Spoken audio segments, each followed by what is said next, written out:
Thank you. And tonight, we're also hearing those incredible stories of survival. Hundreds of people have been rescued so far, some desperately clinging to trees and rooftops to stay safe from the rapidly rising floodwaters. And as we noted earlier, our Maria Villarreal is with the U.S. Coast Guard tonight.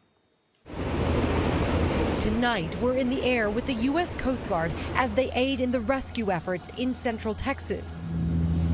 Right now, we're hovering over the Waterloo River, about 40 miles down from where those camps were predominantly erected.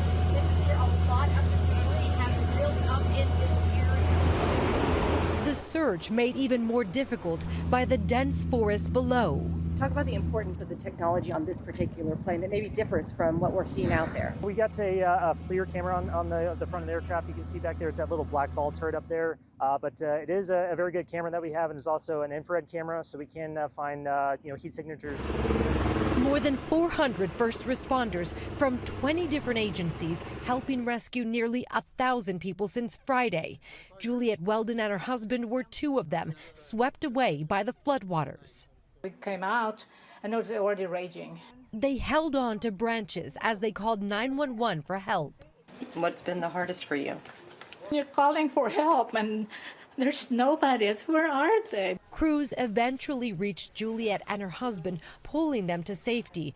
But she says they didn't get adequate warning about the potential threat. They didn't say, seriously, you better be careful. This is like we have this many however inches of rain coming here and you will all be washed away. Officials continue to say this kind of catastrophic event is something no one could have predicted.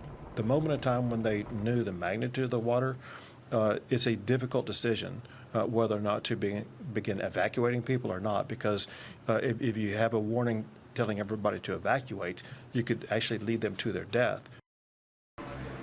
It is raining now once again in this area, and weather conditions can determine whether or not a plane, a helicopter can be in the air safely. But regardless, this crew that we were with today, they are committed to the mission of finding those missing people. No matter how long it takes, it is a sentiment that has been shared by local and state authorities, days, weeks, or even longer.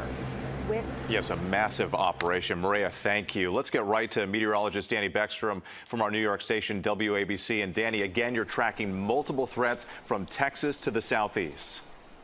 Let's start in Texas. It's the last thing we want to hear. Another round of drenching downpours in central Texas. The ground already saturated, meaning it's that much easier to trigger flash flooding. Case in point, active flash flood warnings for parts of Kerr County tonight, which does include Camp Mystic's grounds, as well as flash flooding in parts of Burnett, Travis, and Williamson counties, which were the areas hit hard Saturday.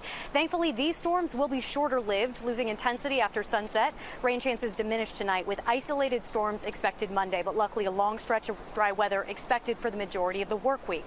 Turning to what's left of Chantal tonight, locally heavy rain possible in North Carolina and Virginia into early Monday morning with isolated flash flooding possible. From here, the remnants head up the I-95 corridor with tropical moisture fueling scattered storms Monday afternoon and evening. While the storm itself is moving on, rip current risk does persist for the mid-Atlantic coast. Whit. All right, Danny, thank you. We appreciate it. And stay with ABC News for our continuing coverage of the disaster in Texas, streaming on ABC News Live and tomorrow on GMA, of course, back here on World News Tonight.